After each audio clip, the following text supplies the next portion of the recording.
नमस्कार दोस्तों, स्वागत है आपका डिफेंस शो हिंदी के एक फ्रेश कमाल एपिसोड में। तो दोस्तों, आज एक नई खबर आई है जिसमें बताया गया कि राफाल डिफेंस सिस्टम जो कंपनी इजराइल की, उसको $200 मिलियन का कॉन्ट्रैक्ट भारत सरकार के द्वारा दिया गया है।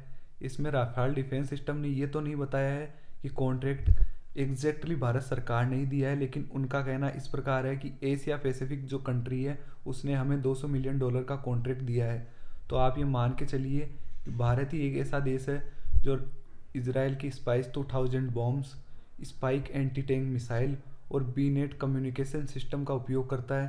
तो एशिया पैसिफिक कंट्रीज़ के अंतर्गत भारत ही माना जाएगा कि जिसने इसराइल को $200 मिलियन का कॉन्ट्रैक्ट इन बम से संबंधित, कम्युनिकेशन डिवाइस से संबंधित ऑर्डर दिया है।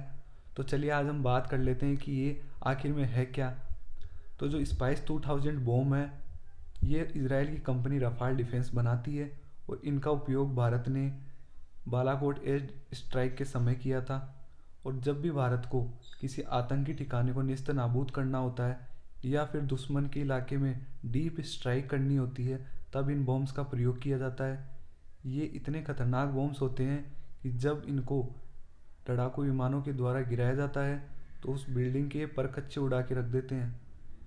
इन बम्स का आविष्कार, स्पाइस 2000 का आविष्कार सन 2000 में किया गया था, तभी इनका नाम स्पाइस 2000 पड़ा है।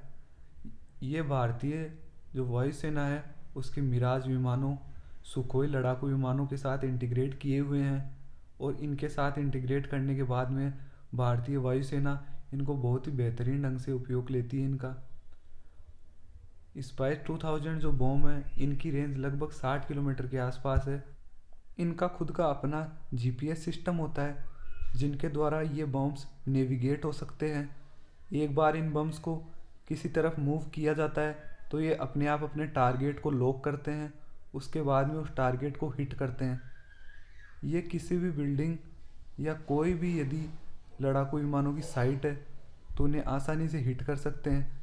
इनकी खासियत यह है कि इनको आसानी से लड़ाकू विमानों से कैरी किया जा सकता है, उनको लॉन्च किया जा सकता है और कहीं भी 60 किलोमीटर के एरिया में इनको किन्हीं भी आतंकी ठिकानों पर गिराया जा सकता है। तो भारत सरकार ने $200 मिलियन का कॉन्ट्रैक्ट इस इजरायली कंपनी को दिया है। इसके अंतर्गत स्पाइस 2000 बॉम्ब्स और spike anti tank guided missile, ये एक ऐसी मिसाइल होती है, मैन पोर्टेबल मिसाइल होती है, जो कि कोई भी भारत का जो सैनिक है वो इसको कंधे पे रख के लॉन्च कर सकता है।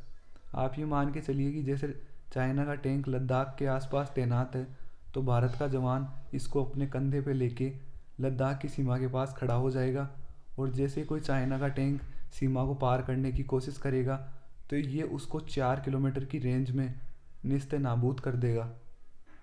भारत ने जो तीसरा कॉन्ट्रैक्ट दिया है वो है बीनेट कम्युनिकेशन डिवाइस। ये एक ऐसा रेडियो सिस्टम है जिसको ना तो जैम किया जा सकता है, ना ही दुश्मन के द्वारा इसको ट्रैक किया जा सकता है। रेडियो डिवाइस युद्ध के समय में बहुत ही ज़्यादा इम्पोर्टेंट होते हैं। आजकल लोग समझते हैं कि मिसाइल लड़ाकू विमान ही सबसे ज़्यादा इम्पोर्टेंट होते हैं, लेकिन आपको बताना चाहूँगा कि ये जो रेडियो सिस्टम्स होते हैं ये उतने ही ज़्यादा इम्पोर्टेंट होते हैं जितने कि बाकी दूसरे साधन होते हैं। इनके द्वारा भारतीय सेना दुश्मन देशों के द्वारा क्या बातें की जा रही है उनको सुन सकती है और अपने जवानों को निर्देश दे सकती है। यदि जवान किसी परिस्थिति में फंस गया है तो वो भारतीय सेना को कांटेक्ट कर सकता है। इसके द्वारा जल्द से जल्द उसको सहायता पहुंचाई जा सकती है। और ये जो नए इजरायली टेलीकम्युनिकेशन रेडियो सिस्टम आने वाले हैं, इनको ट्रैक नहीं किया जा सकता है। जैसा कि आप सबको पता है, बालाकोट एयर स्ट्राइक के समय पाकिस्तान ने हमारे रेडियो सिस्टम को जैम कर दिया था। इस वजह से भारतीय जो MiG-21 पायलट था वो भारतीय सेना की कमांड से संपर्क नहीं कर पाया था, उस वजह से पाकिस्तानी सीमा के भीतर चला गया था। इसी को ध्यान में रखते हुए भारतीय सेना ने इन रेडियो फ्रिक्वेंसी डिवाइसेस का ऑर्डर दिया है। इन सिस्टम के मिल जाने से भारतीय सेना की जो कम्युनिकेशन स्किल्स हैं और जो कम्युनिकेशन डिवाइस हैं वो कई गुना अपग्रेड हो जाएंगे और जो दुश्मन देश की सेना है वो इनको कभी भी जैम नहीं कर पाएगी। लड़ाकू विमान चाहे कोई भी एयर स्ट्राइक करना हो, उसके अंतर्गत ये रेडियो बहुत ही सहूलियत देने वाले हैं। आपकी इस बारे में क्या राय है, हमें कमेंट सेक्शन में ज़रूर बताइए। वीडियो को लाइक करें, शेयर करें, चैनल को सब्सक्राइब करें। जय हिंद, वंदे मातरम।